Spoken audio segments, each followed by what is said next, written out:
Welcome back, everyone. Welcome back to the Horror Master YouTube channel. Welcome back to day number 9999999 of my 31 Days of Horror series, where I rank a horror movie franchise's films from the worst to the worst to the best to the best.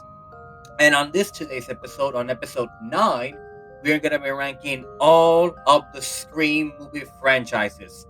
So, Scream is one of those franchises that kind of helped horror in the 90s, of course, from the man, the myth, the legend, Wes Craven, who also created films like Nightmare on Elm Street, The Serpent Under the Rainbow, Shocker, amongst many some other amazing horror films.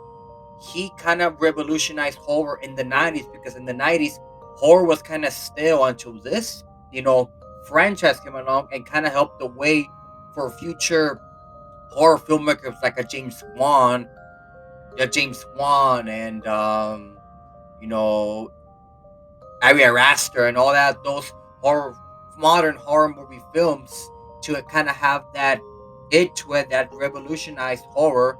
And Ghostface has become one of the most iconic figures in all of horror, next to Chucky and Jason and Michael. I mean, to the point that a lot of people have romanticized Ghostface in a way which I don't know why they keep doing that. I mean, sure, I get it. You can kind of say the same thing about me with how much I love Chucky, but yeah, even though Chucky is my favorite horror slasher, some people take it to extreme with Ghostface, where people kind of, I don't know, getting excited or horny to Ghostface. I don't know, whatever you want to call it, but regardless, the Scream franchise has become a really successful franchise. Of course, 5 films in this franchise, with a 6th installment announced around 2023, 2024.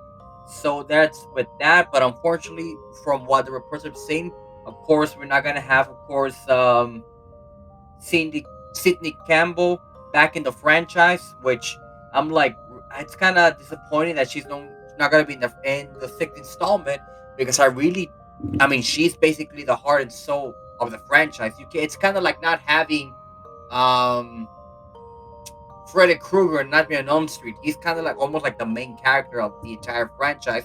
But that's a different story. Hopefully, the negotiations begin to talk more, so she can come back to the 6th installment. But enough talk. Let's get into the 5 films we're gonna talk about. So, at number 5, at the bottom of the barrel, we have Scream 2. So, Scream 2 is one of those films that kind of falls down, unfortunately, to the typical first film. Second film is kind of a bit of a letdown to me, because the first film, which we'll talk about later in a bit, was a really revolutionized film. And the second film, even though it also tried the same thing what Scream 1 did, Scream 2 was a bit of a letdown. I guess to me, the kills weren't kind of meh at most. Not really the most memorable Scream film that I usually go to. It's not really my go-to film. I'll watch it because it's Scream and Ghostface, but it's a film that I could easily just skip and just go up to the next one. But still an enjoyable film. If you like Scream 2, it's up to you. Like I said, it's my opinion. It's like assholes. We all have one, but Scream 2 to me sits at the bottom of the barrel at number 5. At number 4, fitting, we have Scream 4. So Scream 4 is one of those films that I don't want to say it kind of helped the new. Like, it kind of did help to more modern horror fans, younger than maybe 25, maybe around maybe you were 18 or 17, to kind of get a refreshing of Ghostface, because people who grew up in the 90s, who were born in the 90s, like myself and many of my viewers, kind of remember the first 3 Scream films as they came along, and a lot of younger fans never had the chance to go into theater and watch a Scream movie. So when Scream 4 was announced, a lot of those fans had the opportunity to go into the theater and see a Scream film, and it was a really successful film. I think it made more like, it didn't make immense amount of money, but it made enough money for it to follow up to a following sequel, which we'll talk about in a bit. But Scream 4 to me, it's a bit better than Scream 2, almost the same thing as Scream 2, but it's a bit more gory. The kills are a bit more creative. Not to mention, of course, the shocking ending, which of course we never figured out about this family rivalry in the shadow and all that. It's all over the place. But the Scream 4, like I said, a bit better than Scream 2. Not by a lot. A bit more gory in at times, but still a film that I will probably watch more than Scream 2. So that's why Scream 4 is literally at number 4. At number 3, we have Scream 5. This is the latest installment in the Scream franchise, and when I saw this film, it gave me that old feeling, that feeling of the original film, that same vibe, that same energy. And I want to say, talk about bloody, bloody, bloody, bloody, bloody, fucking bloody. It had so much blood to the point that it almost became, I mean, to the point I put it at number 3 for fuck's sake. But it just, again, it's one of those films that a lot of people went into thinking if it's like Scream 4, it's going to be a probably not a big success. Fuck that. It became a huge, and I mean, huge success to the point I think it even beat the box office. It became close to the box office of the original because, again, horror was kind of a bit of a still place during that when Scream 5 came along. And a lot of my friends who are not really horror fans, they went to see Scream 5 and they fucking loved it to the point they even said this is my favorite Scream film, which that's their opinion. I respect their opinion, but to me, it's a number 3, but still a really comfortable place for me.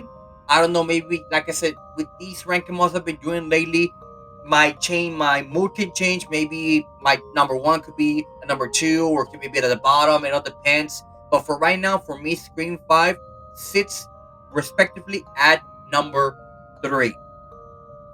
At number 2, we have Scream 3. Now, Scream 3 kind of has a warm place in my heart because Scream 3 was the only film in my back then when I didn't have cable in my Canal 7, a Mexican channel that they would constantly, and I mean constantly, put every single time around Halloween time. So this film was always a film that I watch every single time. Of course, I know this film by heart next to the original. Again, the shocking ending about how the killer is related to Sydney, and that's her brother and all that. So it kind of, again, I like the fact that it kind of ties up all of these films tied up to, of course, Sydney, and of course the mother of her mother, which we're talking about it in of course, at number 1. But Scream 3 has a warm place in my heart. Of course, it's not the greatest Scream film of all time. It's not the worst. To me, this is the number 2 for me because I remember, like I said, as a kid, always going to my local Canal 7 Mexican channel, watching the film, enjoying the film, having a blast in watching the film. The kills were a bit more creative. And again, the revelation that the killer in Scream 3 is Sydney's half brother, which I really enjoy. And again, just brings me back old childhood memories. And of course, at number 1, we have Scream, the original film. Now, I talked about how the Scream franchise revolutionized the horror franchise in the 90s. It was this film that Wes Craven took a chance on because he directed the film. Like I said, when Wes Craven, one of the greatest horror directors of all time, of course, he directed Super and the Rainbow, Shocker, Nightmare on Elm Street franchise, which will later rank those movies in a later episode.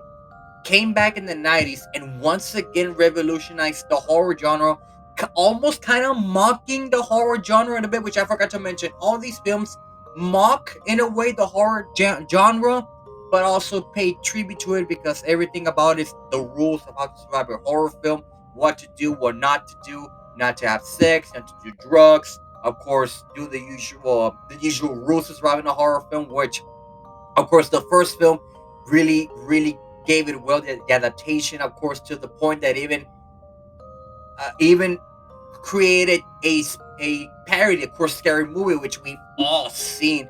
I mean, I wish I could have put the Scary Movie film in here, but of course, I'm just strictly talking to the films. Not only that, I forgot to mention that this franchise has also had a TV show, which it's a really great TV show. If you want to watch it, go give it a watch. But I'm only focusing on the film side of the movies, just the films. If you want me to do a rank them all, maybe TV horror shows, let me down in the comments. I want to know y'all's guys' opinion about that. But the Scream franchise, the first one, probably my favorite of all time, my favorite Scream movie of all time. It introduced us to Ghostface. I mean everything about it. A lot of people really didn't like the Scream film, and I do understand why they didn't like it. But to me, the first Scream is the best Scream movie in the entire franchise. Nothing comes close to it. Of course, number three almost Scream 3 almost came close to it, but number one, for the purposes of not only helping the horror genre in the 90s just have a big boom and nothing like that's ever seen before, it paved the way for filmmakers like a James Wan and Ari Aster to create their own films, even to a point like a filmmaker like Jordan Peele to create their own films in their own way in the 90s, all because of a small film that Wes Craven took a chance on and directed, and boom, became this monster of a franchise and created one of the most iconic figures in all of horror, Ghostface. And that does it for this video, guys. I hope you guys really enjoyed this rank mod. Don't forget to like, comment, subscribe to the actual shenanigans. Don't forget to follow me on my Instagram. Don't forget to follow me on my Twitter. For tomorrow's video, we're on to episode 10. If you get that reference, I love you forever. We're gonna be tackling the entire Saw franchise. One of my probably top 5, top 10 horror movie franchises of all time.